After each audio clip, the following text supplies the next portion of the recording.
Hey guys, so I was at work last night, because now it's Sunday when I'm recording this, last night, so I didn't get to watch the Royal Rumble live, but I did come home and watch, the replay, or at least watch certain parts of the replay on Peacock, one of them of course being the Rumble matches themselves.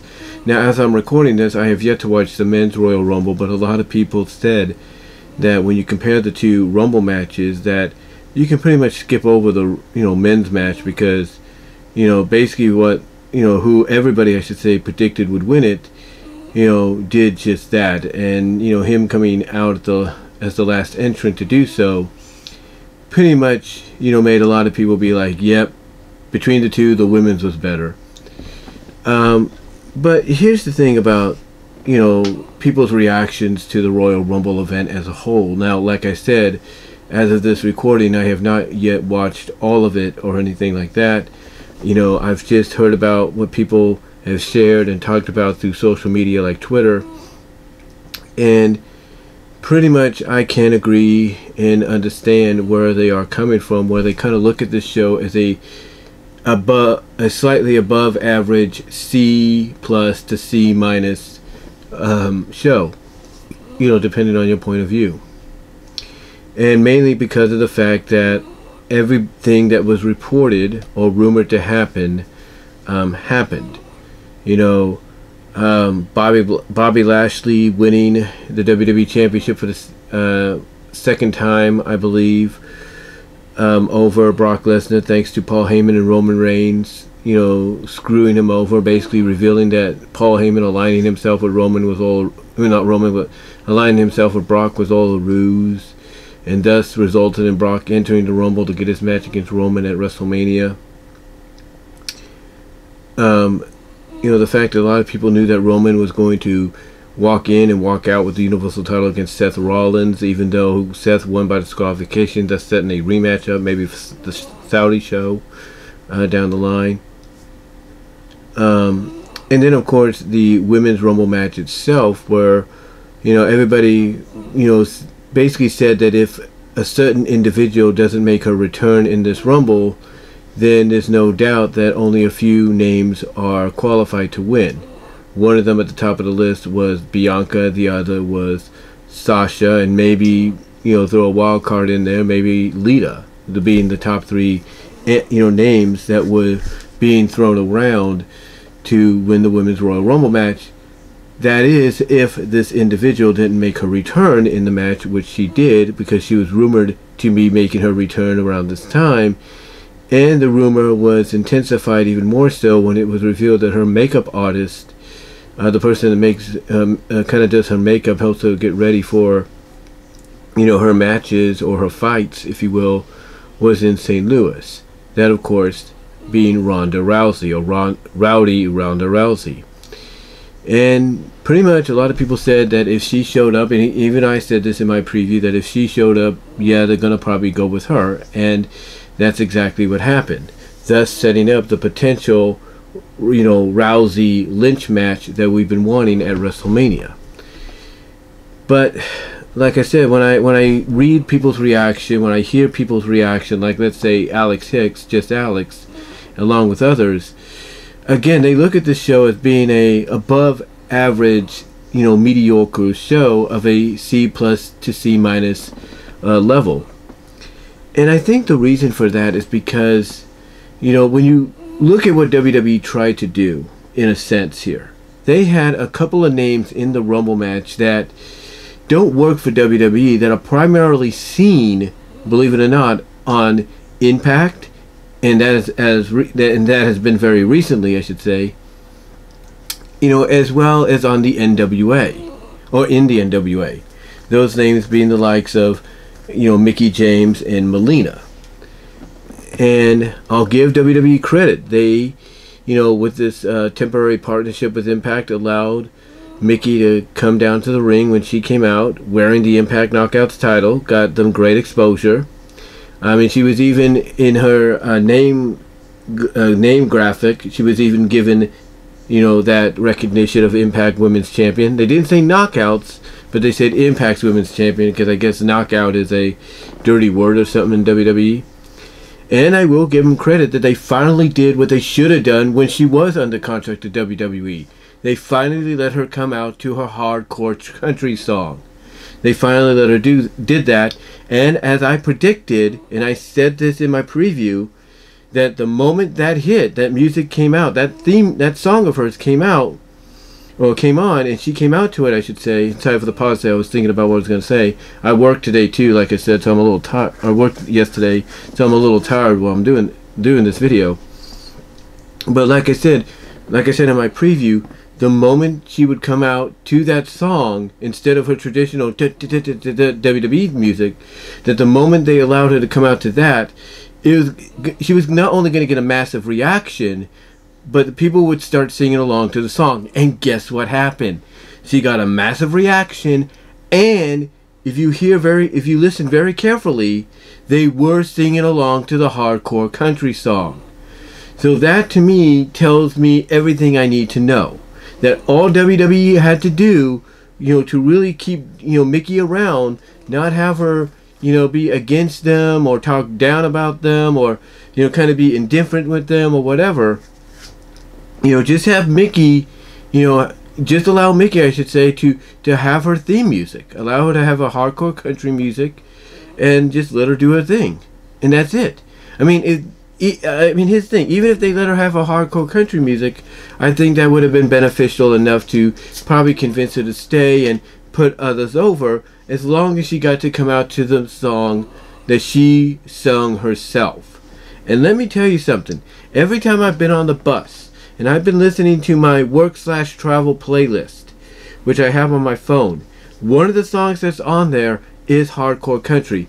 As a matter of fact, when Spotify at the end of last year into the beginning of this year, created my wrapped up, Spotify playlist. Basically, it's a list of all the songs, a playlist of all the songs that I've listened to the most throughout last year in 2021.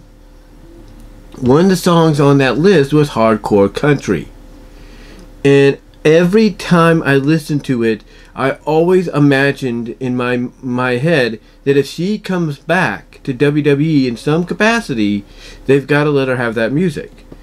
And every time I've thought about her entering the Rumble match to that music, my thoughts were people are going to pop for it and the crowd's going to sing along to it. And that's exactly what happened. That's exactly what happened, because it's like, hey, this isn't a manufactured entrance song by WWE and their creators. No, this is a legit song created by Mickie James, sung and created, I think even written by Mickie James herself. So to have that moment last night at the Rumble, it again tells me everything I need. I think myself and everybody else has to know that all WWE had to do was let her have her, entrance music that she's had elsewhere, the hardcore country. Let her have a little bit of influence on what goes around there behind the scenes, and just go from there. And she wouldn't mind putting over people as long as she had these, little privileges given to her, or these little gifts, given to her in exchange. Excuse me there. But besides that, everybody, everybody came out online and basically said when you compare the two, that the women's Rumble match was more watchable than the men's, even though both were predictable.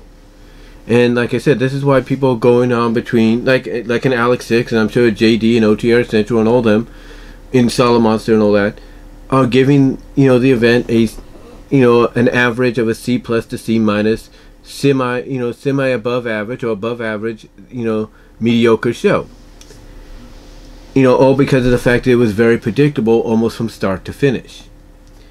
But again, as I was trying to mention earlier, when you look at how people reacted to it, and this is supposed to be one of the big, pay-per-view events of WWE's calendar year, right off the top of the bat, the one that leads us, on the road, or begins the road, the trip, if you will, the road trip to WrestleMania, and the big events, the big matches that take place across that 2-night period. And when I see, and like I say, when I read and see the reaction, hear the reaction of a lot of people that sometimes are cool with the Rumble itself, sometimes even do reactions to the Rumble themselves. When I hear and read these reactions, again, it just clarifies something that I think a lot of us have to deal with. That we are now in an age of professional wrestling, sports entertainment, to where not only do you have not just WWE, as an option to watch, but you also have the likes of Impact, which got a lot of exposure, like I said tonight, thanks to Mickie James coming out to Hardcore Country and wearing the Impact title, but you also have, AEW, NWA to an extent, MLW, New Japan, PWG, AAA, CMLL, whenever that comes back, Ring of Honor, when it finally lands back on its feet WrestleMania weekend with its new format and structure, being very similar to the old school NWA territorial system. When you look at all these other options, you kind of start realizing that WWE, even though people recognize it as still the be-all end-all of professional wrestling sports entertainment, that with all these other options that give you a different diversity of the sports entertainment pro wrestling product, it's more than likely that they're going to lean more favorably to one over the other. I mean, this is why when you have people like JD from NY206 in his own intro seemingly praising Tony Khan over Vince McMahon, praising AEW over WWE, why he wears an AEW a jacket or vest or whatever when he's doing his podcast. It's not because JD hates WWE with a passion. He still loves it, there's no doubt. He just feels like WWE has the potential, not just feels, but believes that WWE has that potential to be what they used to be, if not better, and yet they're not using, and yet, well, they're not using it, they're not really seizing that moment, or they're not opening up that potential and running with it. And because of that, it's allowing other promotions like AEW, Impact, NWA, MLW, Ring of Honor, New Japan, AAA, CMML, Rev Pro in the UK, it's allowing them to get more notoriety. It's allowing them to take away the eyes of the wrestling fan base from WWE and put it onto them, because like I said, they're offering a diversity of what pro wrestling sports entertainment is. It's like one guy that talked about AEW, this Vinny Russo guy. Well, not Vince Russo, but this Vin Russo guy, or whatever his name is. Not the Vince Russo, but somebody else. He basically said it best, that AEW is a company that has something for everybody, and it's true, they do. But I think the biggest difference, though, as to why people like AEW over WWE, as well as they like NWA and Impact over WWE, is the people, the head figures in charge of the companies are young. Not just not just the figures that are showcased on television or anything like that. No, we're talking the legitimate bosses like Tony Khan, Billy Corgan, the people in charge of Impact, like who are represented through the likes of Scott D'Amore. These people are looked at as young and more in the know of what wrestling fans want. Well, you have someone like Vince McMahon, who a lot of people looks like a shell of his former self, looks like the freaking Crypt Keeper come to life, who's stuck in his old ways. Like, yes, he is willing to take a chance on younger talent, like they're trying to do the storyline with him and Austin Theory. And that's a good step to go in. If you see a potential in someone like Austin Theory, that, as I've mentioned before, you go back and watch his Evolve run, as their champion and somewhat, he has shown that he has the potential to be the next big star for WWE. He really does. But here's the thing. Here's the thing. When you look at it, all right.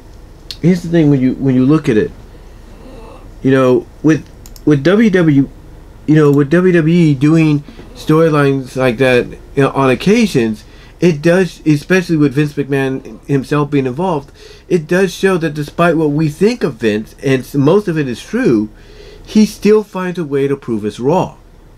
And a lot of people have said that, yes, pairing someone like Austin Theory with a Vince McMahon is a good idea. Because if you're pairing someone like Theory with McMahon, you're basically saying, hey, we got a lot of stock in this kid, and we want him to go far. We see him as our next big star. Then that is a huge endorsement. That's a huge stamp of approval, a huge stamp of endorsement, to allow this to happen. But again, here's the thing. When you compare legitimately the owners of all these companies, or at least the on-screen representation of those owners, a lot of people gravitate to the likes of MLW, Impact, NWA, AEW, because the people behind the scenes and on camera, are represented, that are seen as the owners, if not representation of the owners. They're looked at as young, and as I said, are people that kind of are in the know and understand what fans want. Unlike Vince, who on occasions showcases or shows that he's in the know, especially if some of the people he works with behind the scenes points certain individuals out to him that, hey, this man, this woman could be your next big star. Despite that, Vince McMahon, the reason people kind of say the things they do about him is because he's set in his ways. He is set in his ways, and one of the ways he's set in is the fact that he probably looks at all these companies, sees them as competition in some shape or form, but also sees companies that he feels are not going to last very much longer. There's no doubt that when he looks at AEW, he does see a company that's almost on the level as as his company, but also sees a company that, the lifeline, if you will, is their, showcase on the Turner Networks. And that once the contracts with the Turner Networks come to pass or come to expire, either it's going to get renewed and they stay on those networks, or those networks are going to say, now we don't want to have anything to do with AEW. Then AEW is going to have to find a new network, and that's usually something that no wrestling promotion as big as AEW wants, because then it shows that what Vince McMahon was waiting patiently for to happen potentially could. The same with Impact. A lot of people have said for years they're on the verge of extinction, but they've always risen from the ashes. But here's the thing. Just like one of the pay-per-views, the first one of the year says, they are hard to kill. But Vince and his yes people, or the people that report to him, are waiting patiently. They know eventually the day is going to come, this being the 20th anniversary of the company, believe it or not. They know the day is going to come where that company may end up going down once and for all. And there will be no recovering whatsoever from that. The same with the NWA, the same with MLW. He sees these companies that are competition, but his mentality that he's had since, the early days of WWF and, WWE, his mentality is WWE is this be-all, end-all that people want to be a part of, and that the companies that they were probably once part of, are on life support, or basically, may not seem like it, but to him they are, because of these broadcasting contracts that they have with these networks, or these streaming contracts that they have with these streaming services. They know that's their lifeline, and that if they don't get renewed after those contracts expire, then it just allows him to gloat once again that no one outdoes or outbeats or outlives or dethrones, I should say, WWE as the be-all, end-all of a professional wrestling sports entertainment company.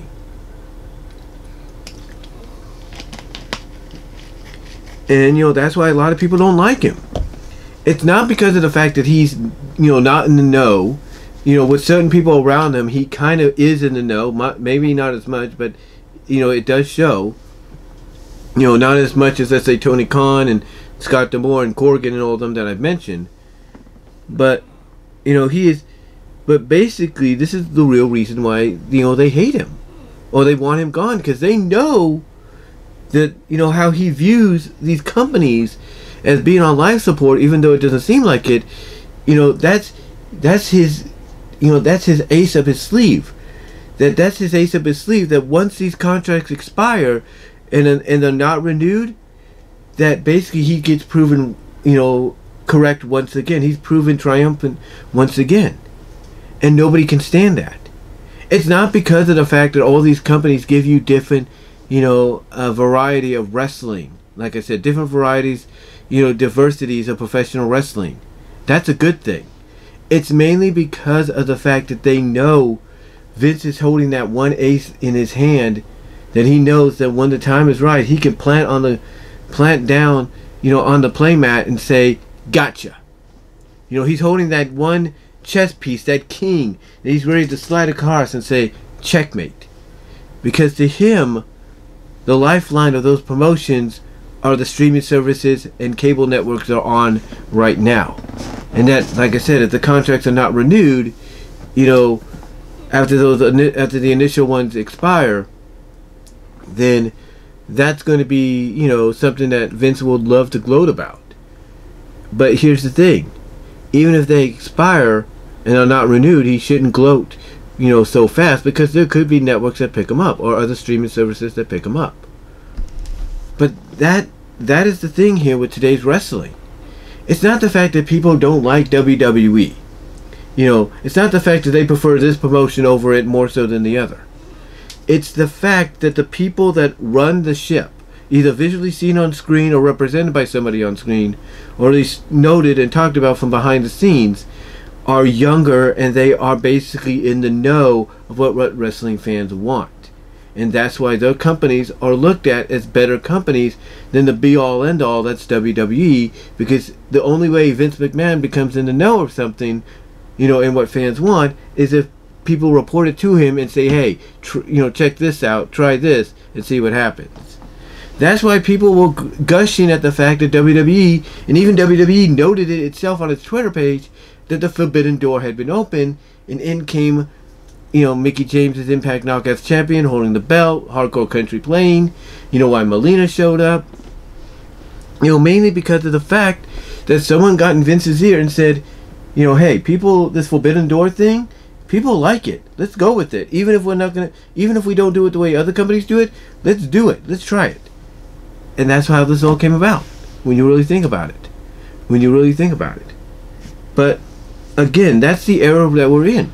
You know, the WWE could put on, you know, a semi-decent, above average, C+ to C-, you know, mediocre show that has some positives as well as some negatives, but people will, you know, look at it, you know, people will talk about it, people like me will hear and read the comments people say about it, you know, and from what we'll read and hear, you know, it'll be, you know, the sounds of very unenthusiastic fans that were like, yeah, it was okay, but not much to write home about.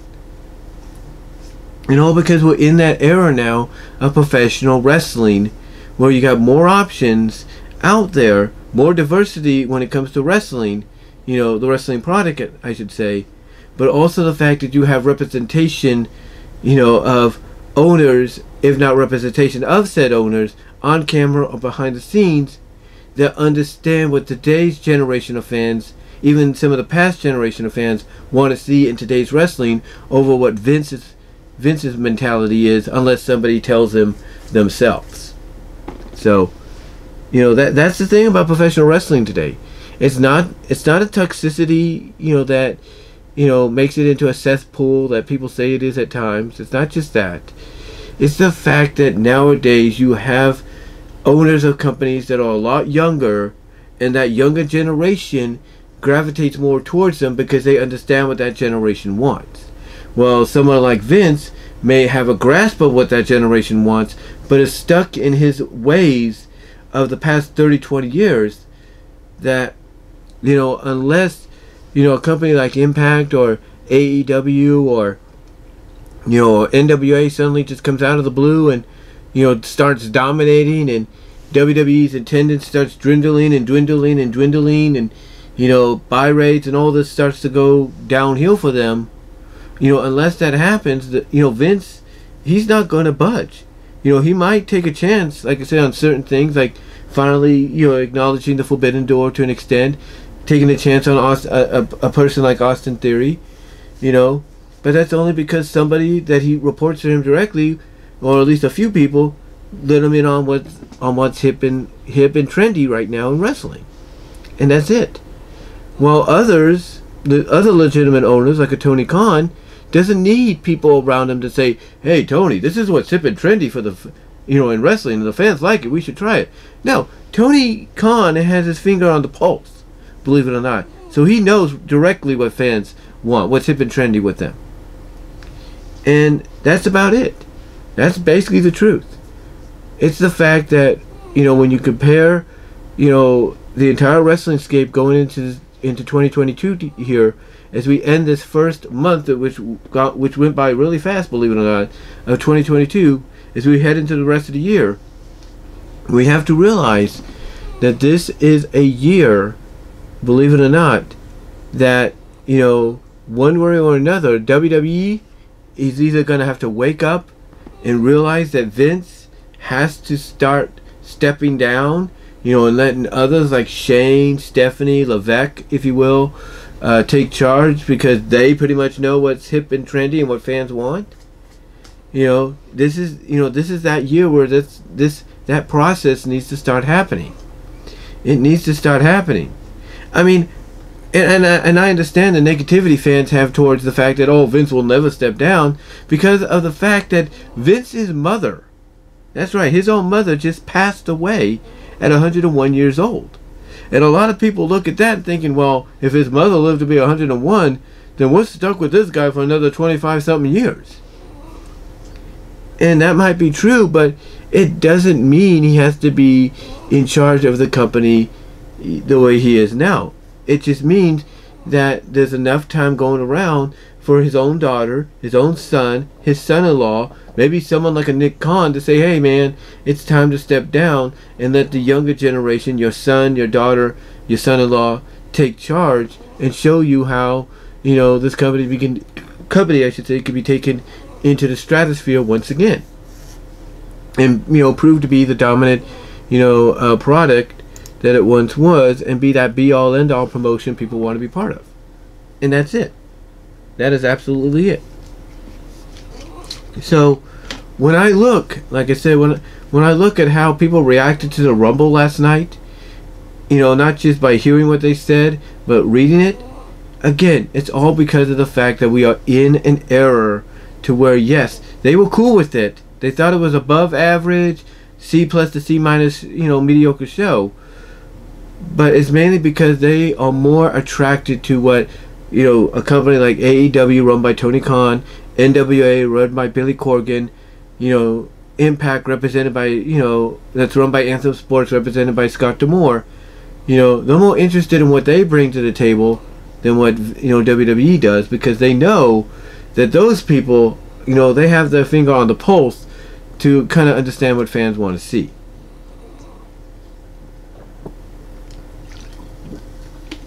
And that's the truth. That is the absolute truth, in my opinion. But what do you guys think? Do you think the, you know, well, I wouldn't say semi, but the above average, you know, reaction to what many people consider a C+ to C- mediocre Rumble show is because of everything I said?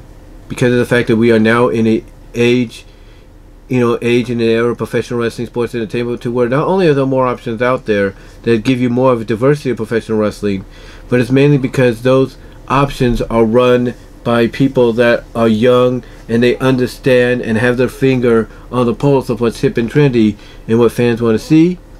Do you think it's that? Or do you think maybe WWE just kind of had an off night? What are your thoughts? Let me know down below. Comment in the live chat during the premiere. Like the video. Check me out at my Teespring store. Also check me out at BW Wrestlers Discussions. All your favorite audio podcast locations except for Pandora. Also check me out at VENMO at BWRussess. Also check me out at patreon.com/BWRussess to support me at a $1 or $3 tier. Also check me out at Venmo at Brian-Womer-2 to help donate there as well. But again, guys, let me know what your thoughts are. How do you feel about what I had to say here about people's reactions to the Rumbles and the Rumble last night, and why you think the reaction is because of what's also out there? Let me know. And that's all I'm going to say, guys. Until next time, I'm out.